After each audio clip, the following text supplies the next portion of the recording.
If someone wants to leave your life, let them go. You're not going to allow some little Dusty to come along and make you feel less than because he or she decided that you were not good enough. How that song, how Frozen go? Let it go, let it go. Something like that, right? Wrong melody, but you get the point. Let it go, sis. Just let it go.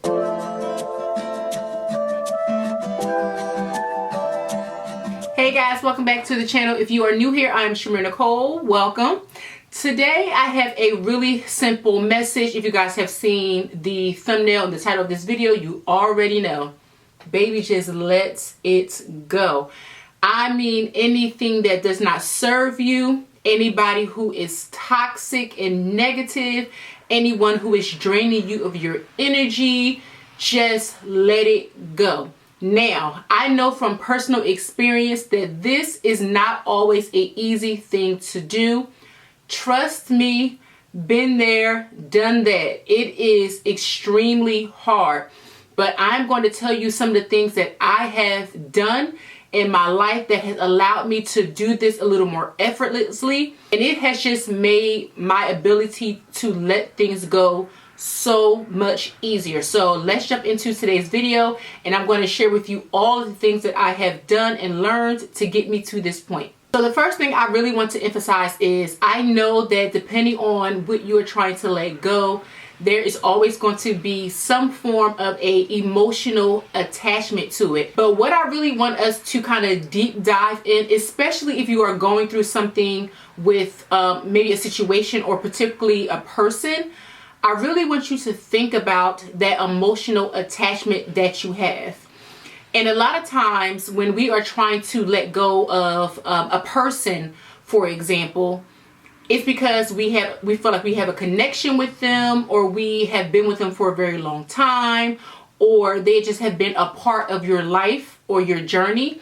And the thought of letting them go is really, really difficult. But one of the things that I have come to learn is, even though there is an emotional connection attached to that person, a lot of times we are fantasizing our reality. Right now, I am a big advocate for romanticizing my life. You guys, if you've seen any of my previous videos, you know I am going to be as delusional as possible, okay? The girl is extra. However, in this scenario, a lot of times that emotional attachment that we have to people is because we have romanticized a reality that is false. And so we're holding on to people because we have that connection with them because of something that we have created in our heads, a storyline that we created, a lifestyle that we created with these people.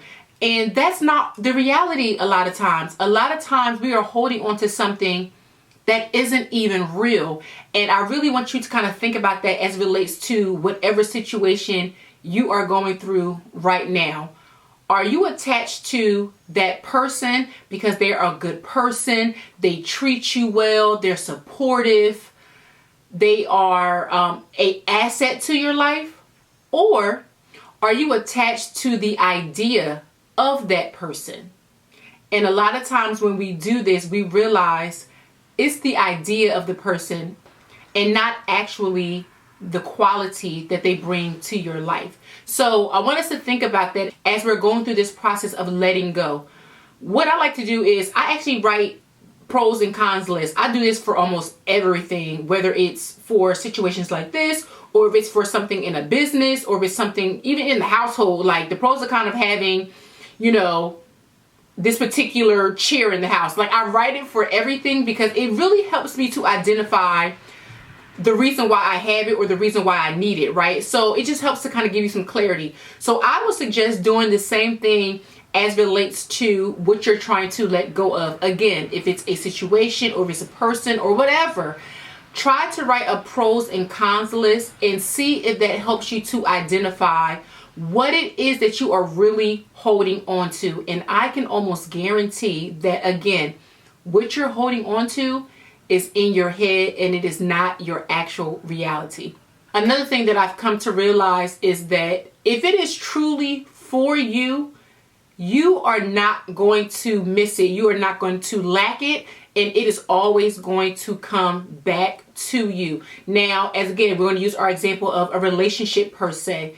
If you're in a relationship with somebody and maybe right now it's just like the stars are not aligned, or something is off kilter, or whatever the situation is, and you guys are not together, and you are hurting and you're trying to understand why, and you're just really having a hard time of letting the situation go, I want you to always remember, if it is for you, it will always come back to you. And so sometimes we have to allow ourselves the space in order to do the personal work that we have to do, the personal development that we need, because a lot of times God is trying to bless us with something and we are not capable of emotionally and maybe sometimes even physically maintaining that. We don't have the emotional capacity to care for it in a way that is meant. So think of it maybe like a diamond, right? I'll use this ring for example. So you have a ring and it has a really large diamond on it, but the actual base of the ring is made out of cheap or non-sturdy quality. But you have a precious stone that is going to sit on this foundation. If the foundation isn't strong, it doesn't matter. It doesn't matter how big the jewel is. It doesn't matter the clarity, the quality, the cut, none of that. If the foundation is not going to hold the stone is going to get lost, and then the ring is worthless. Think about that when it comes to the relationship that you might be thinking about now. If you are not in the right headspace, if you are not presenting your best self, if you are not doing the internal work that is required to sustain a relationship, then no matter how precious that relationship is, no matter how precious that person is, it is not going to have a strong foundation. It is not going to last. So I want you to think about that as well, because a lot of times we are so hyper focused on people or the person or the thing that we are losing or the thing that we can't let go, that we don't focus on ourselves and what we could possibly have contributed to the loss, right? So I really want you to shift your focus while you're going through this process. So instead of thinking about, I can't let go, I can't stop thinking about this person, I can't stop, obsessing on what could have been, start to take that same energy and refocus that on yourself. I promise you, by that little shift in just your attention and really saying, okay, I know I'm going through a difficult time right now, but instead of thinking about the actual difficult part, let's think of ways that we can improve that. We can improve that by focusing on ourselves. And again, if it is meant for you, it will not pass you by. But take that time to shift your focus and to think about yourself and how you can improve yourself versus how you can improve a relationship that may not even be for you. Another thing that I've thought about in terms of reshifting your focus when you're thinking about things that you just cannot let go. In the event you're thinking about something where maybe, again, you're in a relationship with someone and someone wanted to walk away from you, or they wanted to end the relationship, or they wanted to end the partnership. It might be something in business. They didn't want to continue on with this partnership. If someone wants to leave your life, let them go. Okay? Do not chase. Do not stress. Do not think about the woulda, coulda, shouldas. If someone feels as though you are not an asset to their life and they don't want you in their life, and they say, I don't want to be in a partnership with you anymore, I don't want to be in a relationship with you anymore, I don't want to be in a marriage with you anymore, for whatever reason, the first thing that we like to do, especially as women, I'm going to speak to the women now, but especially as women, we always want to fix it. We see those types of situations as like a problem. So we're kind of like, oh, he doesn't want to be in a relationship with me because, he's stressed out at work and he doesn't have the time and energy to deal with the relationship. The first thing women like to do is be problem solvers and say, oh, well, he's so stressed out. So let me find ways of making his life easier, or let me find a way for me to, or let me see if I can, or let me see if we can. That is the wrong thing to do. The best thing for you to do is to take a step back, listen to what they are saying to you, and make a conscious decision. This person has already decided that this course of action is what is best for them. And no matter how I feel about it, they have made a decision for themselves. So take an example from that book. They have made a decision for themselves. So now it is your turn to make a decision for yourself.